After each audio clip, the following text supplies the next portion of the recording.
eu sou a Bernadette, trabalho no serviço de referência da Biblioteca Central e especificamente mais com o programa de capacitação, né? A gente tem vários módulos, esse que a gente vai apresentar aqui hoje é o módulo citação e referência, e então nós vamos aprender um pouco, trabalhar um pouco com as duas das principais normas do conjunto de documentação, né? Que na verdade é um conjunto de mais ou menos 25 normas que a gente tem e que a gente utiliza quando a gente vai preparar um artigo, uma tese, uma dissertação, um documento qualquer. A gente tem um conjunto então de 25 normas.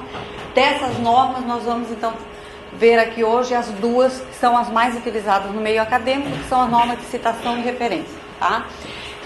Essas normas, todas as normas de documentação estão disponíveis na Biblioteca Central. Então vocês podem encontrá-las em papel, se precisar fazer uma consulta, fazer uma cópia, mas elas também estão disponíveis no formato eletrônico. Então toda a coletânea da BNT, na verdade não apenas as normas de documentação, mas toda a coletânea da BNT está disponível na página então, da BU. Vocês podem também consultar essas normas. Bom, a norma de referência atual é a 6023 de 2002. Então, a norma em vigor ainda é essa norma de 2002, tá? Há outras normas da BNT mais atualizadas, mas tanto a BNT 6023, que é a norma de referência, quanto a 10520, que é a norma de citação, que nós vamos ver mais adiante, ambas são datadas ainda de 2002, né? Elas estão em revisão, mas por enquanto a que está em vigor é essa de 2002. Então, para a norma de referência, para a norma a 6023, referência, então, segundo ela, é um conjunto de elementos, né, que organizado de uma determinada forma, ele permite a identificação de qualquer que seja o documento utilizado por nós, né? Então, o reconhecimento desse documento, para que a gente faça a citação no nosso trabalho, a gente então precisa organizá-los e precisa usar determinados elementos que são extraídos dos documentos, né? E aí a gente tem então, segundo a norma, elementos que a gente chama elementos essenciais e elementos complementares. Então, elementos essenciais são aqueles sem os quais a gente não consegue identificar. Então, posteriormente, né, a ideia da gente utilizar citação e fazer as referências dos documentos que a gente utilizou, dos materiais, é que as pessoas também que depois vão ler os nossos trabalhos possam recuperar aqueles mesmos documentos. Então, por isso a gente tem um padrão, a gente utiliza um padrão, que no nosso caso a BNT, e por isso a gente precisa de elementos essenciais, quer dizer, sem os quais realmente a gente tem depois dificuldade. Esses elementos essenciais, segundo a BNT, são o autor, o título, a edição, o local de publicação, a editora e a data de publicação, né? E aí, esses elementos a gente deve, sempre que possível, né, retirar, então, da folha de rosto da obra. A folha de rosto é aquela folha principal do livro, da tese, da dissertação, do artigo científico. Então, esses elementos, eles sempre estão ou deveriam estar na folha de rosto. Quando eles não estão na folha de rosto, que é aquela folha principal, nós podemos retirá-los de outras partes do livro, de outras partes do documento. E também podemos, caso eles não estejam na obra, mas se for do nosso conhecimento, nós também podemos colocar essas informações na referência. Só que nós vamos fazer isso sempre entre colchetes, tá? Mais adiante a gente vai ver exemplos que reforçam um pouco isso. Então, o primeiro elemento que a gente vai apresentar aqui é o elemento autor, mas que nesse caso a gente está falando de responsabilidade.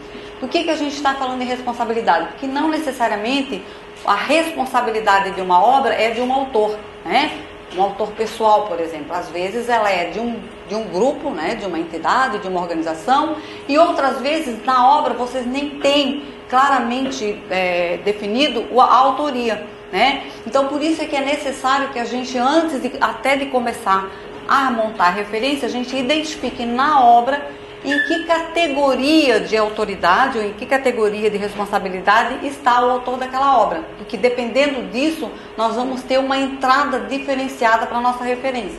Então, nós temos, segundo a norma, pelo menos essas 4 categorias de autoridade ou de responsabilidade, que é o autor pessoal, né, pessoa física, o autor entidade, que pode ser uma organização, uma empresa, o autor a responsabilidade organizador e editor, quer dizer, na ausência de um autor, né, daquela obra, um autor claramente definido, apresentado, nós podemos utilizar a figura do organizador, do editor, como responsável por aquela obra e adotá-lo na entrada principal dessa referência. E a gente tem também a figura do autor desconhecido, ou seja, quando nós consultamos a obra, nós não conseguimos identificar naquela obra uma autoria. Não significa que ele não tenha um autor, ele tem, mas ele não aparece claramente na obra. Então a gente diz que a obra tem uma autoria desconhecida, tá? E isso é importante porque, como eu já falei, depois, na montagem da referência, isso faz a diferença para a definição da entrada dessa referência. Bom, então com relação ao autor pessoal, né, autor pessoa física, né, o formato de entrada será sempre conforme a gente tem apresentado aqui. Então, se a obra ela tiver apenas um autor, né, ela será sempre, a autoria ela é apresentada na posição inversa, ou seja, sempre o sobrenome do autor, em letras maiúsculas, vírgula e o prenome, né? Então, sempre nesse formato. E aí nós temos então um exemplo de uma obra com um autor, depois nós temos um exemplo com uma obra de 2 autores e o terceiro exemplo são 3 autores. Os autores, como vocês podem observar, eles são sempre separados entre si por ponto e vírgula, né? Então nós temos o primeiro, sobrenome do autor, vírgula, o prenome, ponto e vírgula, o próximo autor. A obra diz que nós podemos abreviar ou não os prenomes, tá? Então nós temos o sobrenome em caixa alta, vírgula, os prenomes podem ser ou não abreviados, desde que a gente mantenha uma coerência naquela lista, né? Naquele conjunto de referências que a gente está utilizando para aquela obra, tá? Então, até 3 autores, ele ficaria com esse formato. A ABNT então, chama atenção também para a questão da entrada, né? Eu já falei que dependendo da categoria de autor que a gente vai identificar nessa obra, a entrada, né? Ou seja, o elemento principal, tá?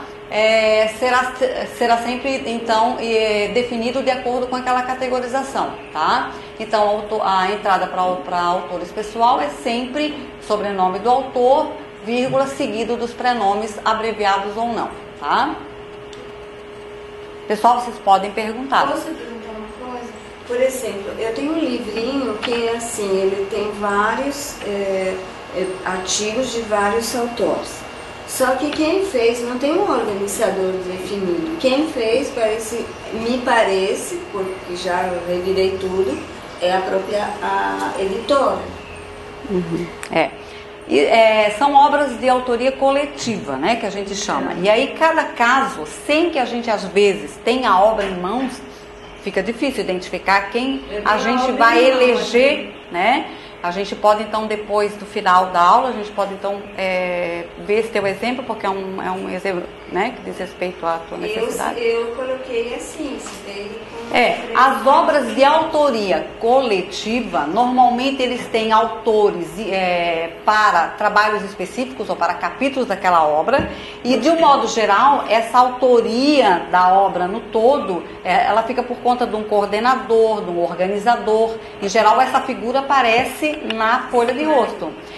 Quando não aparece, se isso realmente não aparece na folha de rosto, não aparece o nome de uma pessoa, não aparece uma entidade, de um modo geral a entrada deverá ser feita pelo título.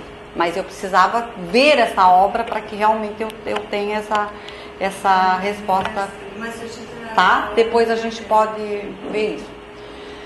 Continuando então, a norma então da ABNT, a 6023, ela então organiza os autores, até 3 autores, naquele formato inicial que a gente apresentou. Obras com mais de 3 autores, ela pede que a gente utilize o primeiro autor, né, seguido da expressão et al. Então, sempre que uma obra tiver mais de 3 autores, e aí não importa se ela tem 10, se ela tem 4, sempre nós vamos utilizar o primeiro, tá? Sobrenome, vírgula, prenome, seguido da expressão et al. E para obras de autoria desconhecida ou publicações anônimas, a norma então recomenda que a gente utilize como entrada dessa referência, né, como elemento principal dessa referência, a entrada pelo título da obra, né? E aí, nesse caso, nós vamos utilizar sempre a primeira palavra do título sempre em caixa alta. Então, é a forma como a gente tem de dar um destaque para esse título. O destaque para o título, nas demais obras, quando ela tem uma autoria declarada, nós vamos fazer o destaque sempre em negrito, né? Vocês devem já ter observado isso.